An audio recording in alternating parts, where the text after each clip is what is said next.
अस्सलाम वालेकुम। आइए डियर व्यूवर्स, आज करते हैं एक और किताब की समीक्षा। क़राबादीन आज़म। क़राबादीन आज़म एक बहुत मशहूर और मकबूल और मुफीद किताब है। ये किताब हकीम आज़म ख़ां साहब ने फ़ारसी में लिखी थी। हकीम साहब का ताल्लुक़ रामपुर से है। हकीम साहब ने अपनी ज़िंदगी में बहुत सारे शहरों में अपनी तिब्बी खिदमत अंजाम दी। उनकी बड़ी शोहरत थी, बड़ी अज़मत थी, बड़ी इज़्ज़त थी, हर तरफ मकबूल थे हकीम साहब। हकीम साहब के बहुत सारे नुस्ख़ाजात जो कि आज भी बहुत से हकीमों के मामूल मतब हैं और किताबों में दर्ज हैं, बहुत मुफीद होते हैं। हकीम साहब की ये किताब फ़ारसी में लिखी गई थी। इस किताब का उर्दू तर्जुमा सबसे पहले 1893 में मोहम्मद हसन साहब मेरठ वालों ने किया था,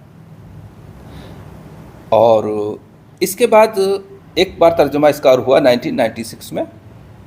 इसका तर्जुमा मौलवी अज़मत साहब लखनऊ वालों ने किया था। दोनों ही किताबें अपनी जगह अच्छी हैं, लेकिन ये जो पहले जो तर्जुमा हुआ था मोहम्मद हसन साहब मेरठ वालों ने जो तर्जुमा किया था, जो किताब ये देखिए, ये किताब वो किताब है जो आप ये देख रहे हैं।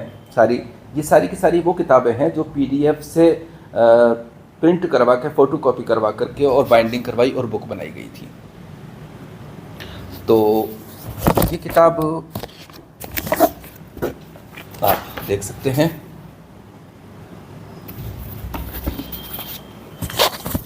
इस किताब को इनफैक्ट जब लिखा गया था तो हकीम साहब ने अपनी किताब में इसमें कुछ नुस्ख़ाजात बाकी थे, और उसी दौर में एक उनके शागिर्द हकीम अकमल ख़ान साहब अपनी तमाम एजुकेशन पूरी करने के बाद उनकी तिब्बी खिदमत में हाज़िर हुए, तो उन्होंने हकीम साहब ने उनसे कहा कि मेरे कुछ नुस्ख़ाजात बाकी हैं, तो उन नुस्ख़ों को भी इस किताब में ऐड कर दो ताकि आने वाले वक्तों में पेशेंट्स के लिए ये काम आएंगे।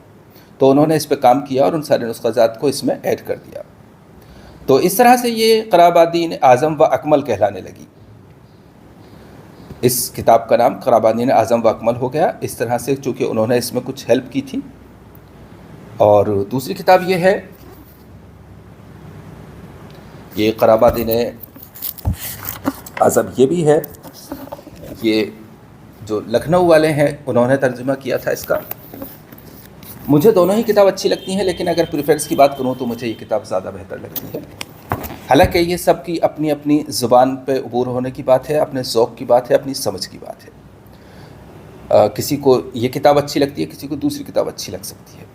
इसके अलावा हो सकता है इसके और भी तर्जुमे हुए हों जो मेरे इल्म में नहीं है, चूँकि एक ये बहुत बड़ी हकीकत है कि सारी ही किताबें किसी एक शख्स के पास हों ये ज़रूरी नहीं होता, मुमकिन नहीं है।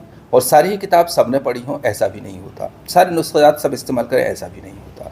बहुत सारी लिमिटेशंस होती हैं, मसलहत होती हैं, हालात होते हैं। लेकिन बहरहाल जितनी किताबें ज़्यादा रखी जाएं और पढ़ी जाएं अच्छी बात है।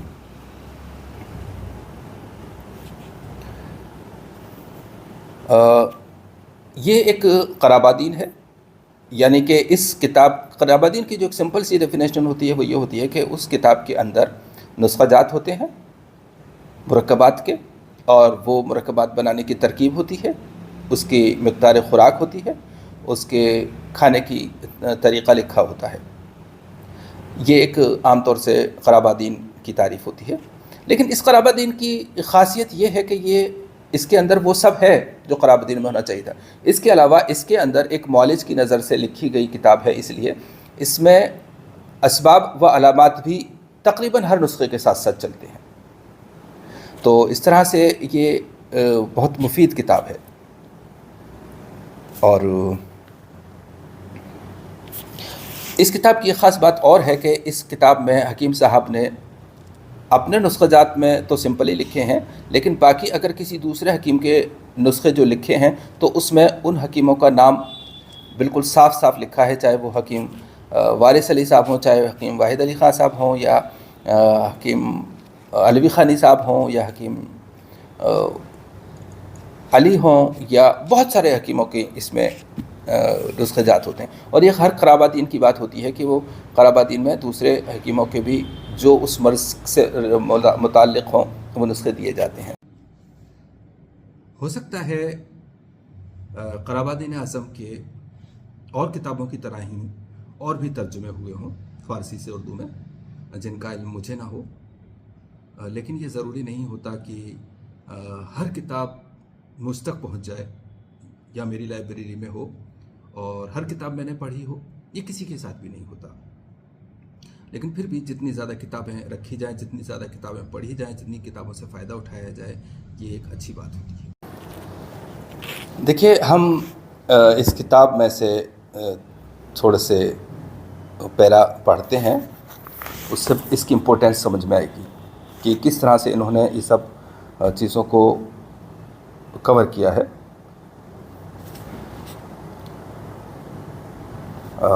جب یہ عسر البلا یعنی ڈسفیزیا یعنی نگلنے میں تکلیف کی بات ہوتی ہے تو یہ کہتے ہیں کہ دوائی عسر البلا حرارت سے، علامت اس کی غلبہ تشنگی ہے اور ٹھنڈا پانی پینے سے نفع ہوتا ہے۔ تھوڑی سی علامات اور اسباب بھی بتا دی، اور پھر اس کے بعد میں اس کے نسخہ جات بتائے ہیں۔ دوسری طرف دوائی عسر البلا برودت سے، علامات اس کی پیاس کا نہ ہونا اور گرم چیزوں سے فائدہ معلوم ہونا۔ پھر یہ کہتے ہیں کہ علامت عسر البلا یبوست یعنی خشکی سے ہونے والا ڈسفیزیا، علامت اس کی یہ ہے کہ خشکی دہن و قلت بزاق یعنی کہ تھوک کی کمی ہوتی ہے اور منہ خشک رہتا ہے۔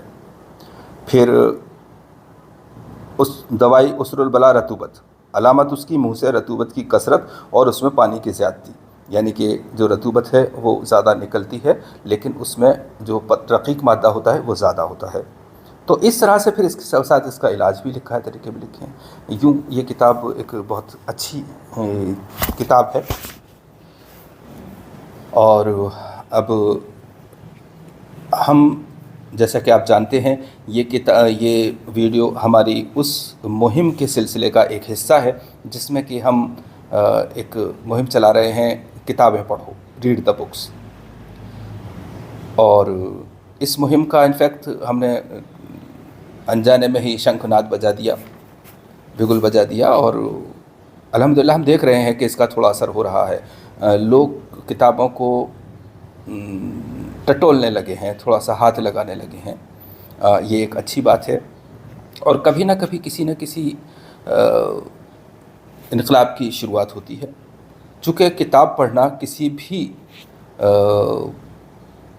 پروفیشن کو آگے لے جانے کے لیے ضروری ہوتا ہے۔ صرف اور صرف نسخہ جات سے ہمارا پروفیشن تھوڑا لگتا ہے کہ اس کو ہم آگے تک لے جائیں، ایسا ممکن نہیں ہوگا۔ ضروری ہے کہ ہر دور میں کچھ ایسے لوگ رہیں جو کتابوں کو پڑھیں، کتابوں کو پڑھائیں، کتابوں کو سمجھائیں، اور تب وہ پروفیشن آگے بڑھتا ہے۔ تو اس لیے کتابیں پڑھیے، اور پڑھنے سے شروع میں ٹھیک ہے نہیں سمجھ میں آئے گا، پریشانی ہوگی، لیکن بار بار پڑھیے، بار بار پڑھیے۔ تھوڑی سی پڑھنے کو ایسا کہا جاتا ہے، بزرگ یوں کہتے ہیں کہ پڑھنا لوہے کے چنے چبانا ہے، لیکن جس نے ہی لوہے چنے چبا لیے وہ بہت کامیاب ہو جاتا ہے الحمدللہ۔ تو آپ بھی کوشش کریں۔